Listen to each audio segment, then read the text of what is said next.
સમસ્ત ગુજરાતના ઠાકોર સમાજને મારા નવગણજી ઠાકોરના પ્રણામ અને વંદન. આપ સૌના મનમાં એવું છે કે 6 નવેમ્બરના દાડે ભૂમિપૂજન કરી સિંધવાઈ માતામાં ભાષણ કરીને લાડવા ખવારીને બધું ભૂલી ગયા છે. હોસ્ટેલની વાત જ વાયરેજી છે એવું છે મનમાં, પણ એવું નહીં. અમારી સદારામ સેવા સમિતિની ટીમ રાત દિવસ મહેનત કરી રહી છે અને મહેનતના ભાગરૂપે આપણે 6 માળનું આ બિલ્ડિંગ બનાવવાનું છે.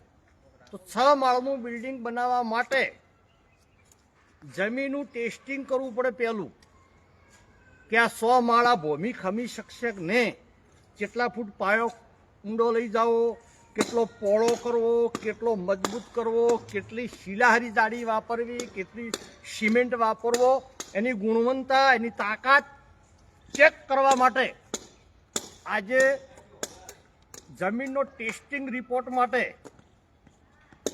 આ સરખીને ઘોડી લાવી છે. તમે લાઈવ જોઈ શકો છો. આ સેમ્પલ છે લીધા છે 1.5 મીટરે, અને આ સેમ્પલ પછી લેબમાં લઈ જાવ. આ જે પેકેટ ને એ જમીન ટેસ્ટિંગ લેબોરેટરીમાં જશે અને લેબોરેટરીમાંથી રિપોર્ટ આવશે કે આ બિલ્ડિંગનો પાયો કેટલા ફૂટ ઊંડો કરવામાં આવે તો 7 માળનો ભાર બિલ્ડિંગ ખમી શકે. ભવિષ્યમાં ભૂકંપ આવે, ભવિષ્યમાં કુદરતી કોઈ આફત આવે તો તેની સામે ટકી શકે છે તેવું બિલ્ડિંગ આપણે બનાવવાનું છે 6 માળનું. એટલે એનું ટેસ્ટિંગ ચાલે છે. જમીન સેમ્પલ છે, આ એની રિંગ છે, આ બધું તમને લાઈવ જોઈ રહ્યા છે. વરંડો વાળવાનું કામ ચાલુ છે. અમારા ડૉક્ટર મનોજભાઈ ઠાકોરની જવાબદારી આવેલી છે બિલ્ડિંગની, કે મોન મંગાજી તો ભૂંગળ જ ફૂંકીશું, પણ સંપૂર્ણ બિલ્ડિંગ તૈયાર થાય ને તાળા મારીને ચાવી અમારા હાથમાં ના આલો ત્યાં સુધી તમારા દવાખાનાના લપસણા પડતા કરવાના છે. સંપૂર્ણ બિલ્ડિંગ ઉપર ધ્યાન. મોન મંગાજી રાજદારો પ્રવાસ કરી રહ્યા સમાજમાં. એક સમાજને વિશેષ વાત કરવા માગું છું કે દરેકના મનમાં એવું છે કે બાબાભાઈ ભરવાડે જમીન ખરીદીને આપણને 2,51,00,000 આલી, બિલ્ડિંગ એ બનાવી આલવાના છે, રાઈટ. પણ એ બિલ્ડિંગ આપણને ખોખું બનાવી આલવાના, 6 માળનું ખોખું. તેની અંદર જે ભૌતિક સુવિધાઓ કેવળ જેની જરૂરિયાત છે એ બધી સમાજને પૂરી કરવાની છે. તો પ્રથમ આ જમીન ટેસ્ટિંગનો ખર્ચો આપણે આલો.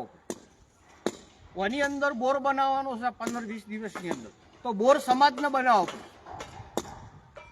બિલ્ડિંગની અંદર પ્લાસ્ટર આપણે કરવું પડશે, ટાઇલ્સો આપણે મારવી પડશે. તેની અંદર લાઇટ ફિટિંગ, પંખા, એસી,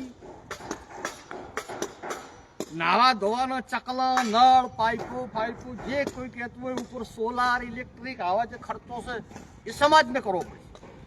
બાબાભાઈ જમીન ખરીદી આલી અને ખોખું ઊભું કર્યા છે, એ બેમાં બંધાયેલા છે. બાકીની જે સુવિધાઓ છે આપણે ઊભી કરશે. એટલે તેના માટે ઠાકોર સમાજને વિનંતી છે કે અમને આ બધા કામમાંથી નવરાશ મળતી નથી. અમે ગામે ગામ ફરી શકાય એમ નથી, ઘર ઘર સુધી જઈ શકાય એમ નથી. પણ લાઈવ મીડિયાના માધ્યમથી તમને હું વિનંતી કરું છું, હવના ગામમાં આખું ગામ ભેગું થયું. 500 ઘરનું ગામ હો તો ઘર દીઠ 1,000 રૂપિયા ભેળા કરો, 1 લાખ રૂપિયા થાય. એમાં 100 ગામડે ભેગા થાય 5 કરોડ રૂપિયા થાય. આ એ પૂરું થઈ રહે ને 100 વર્ષથી તો માગવાય ન જો. એટલે આવી પદ્ધતિ અપનાવી વિનંતી કરું છું. વિશેષમાં પોલીસનું રિઝલ્ટ બહાર પડ્યું, મેરિટ લિસ્ટ, તેની અંદર દીકરા અને દીકરીઓ જે પોલીસનું સિલેક્શન થયા તેના મીડિયમથી પોસ્ટ જોઈને આપણને ખૂબ ખુશી થાય છે.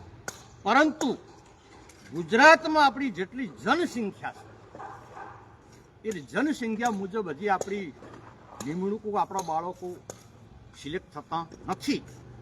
એટલે પ્રથમ સદારામ સેવા સમિતિનું અભિયાન છે દીકરીઓમાં 100% શિક્ષણ, જે 33% મહિલા અનામત છે ભરતીઓમાં, એનો 100% લાભ ઠાકોર સમાજની દીકરીઓ મેળવી શકે.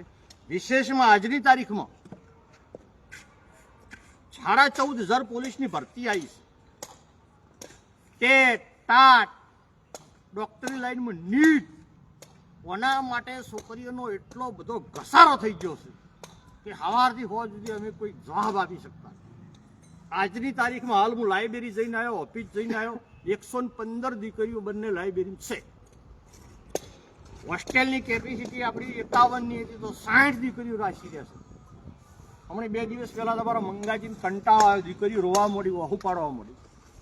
તો મને કે તાત્કાલિક બીજી હોસ્ટેલ રાખી દો, ગમે એટલા રૂપિયા થાય.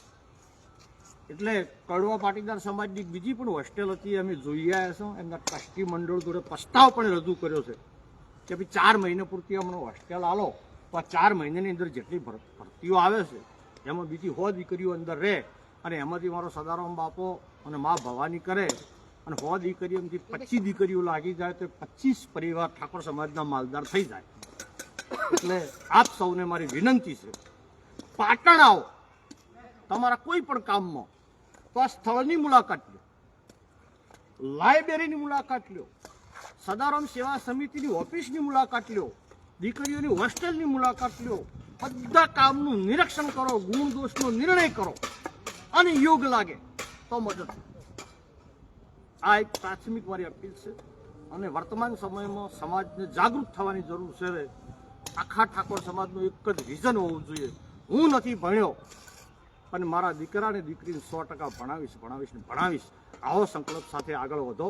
10 વર્ષની અંદર જો ગુજરાતમાં ઠાકોર સમાજ નંબર 1 ક્રાંતિકારી સમાજ ના થઈ જાય તો યાદ કરજો સદારામ સેવા સમિતિ ગુજરાતની, એવું વચન આપું છું. મારી સાથે મંગાજી, મનોજભાઈ જોડાયેલા છે. અમારા મંગાજી તો અનાજ છોડી મેલી છે, જ્યાં સુધી હોસ્ટેલ તૈયાર ના થાય તો સુધી મોઢામાં અનાજ ના મૂકવું. કડવા પાટીદાર સમાજની આખી હોસ્ટેલ ફેર નવી માગી છે, જો એ લોકો હાર પાડે સંમત થઈને આપે તો બરાબર. એટલે મંગાજી પણ 2 શબ્દો કહે છે. જય સદારામ બાપા, જય દ્વારકાધીશ. આજે આપણી સદારામ કન્યા હોસ્ટેલની જે આપણે પ્લોટ લીધેલો હતો એની અંદર આજે જમીનનું ટેસ્ટિંગ થઈ રહ્યું છે. તો ટેસ્ટિંગ થયા પછી આપણે એના અંદર જે પણ બેઝ બનાવવાનો છે એના આધારે જ આપણે બેઝ બનાવી શકીશું.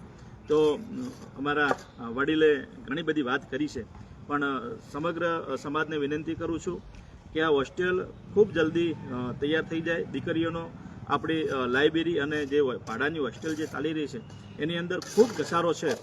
તો એ આવનાર સમયમાં 12-1 વર્ષની અંદર આ હોસ્ટેલનું બિલ્ડિંગ બની જાય અને આપણી સમાજની દીકરીઓ આની અંદર રહી અને અભ્યાસ કરી આગળ વધે, પોતાના ભવિષ્યના જે સપના છે એ સપના સાકાર કરે.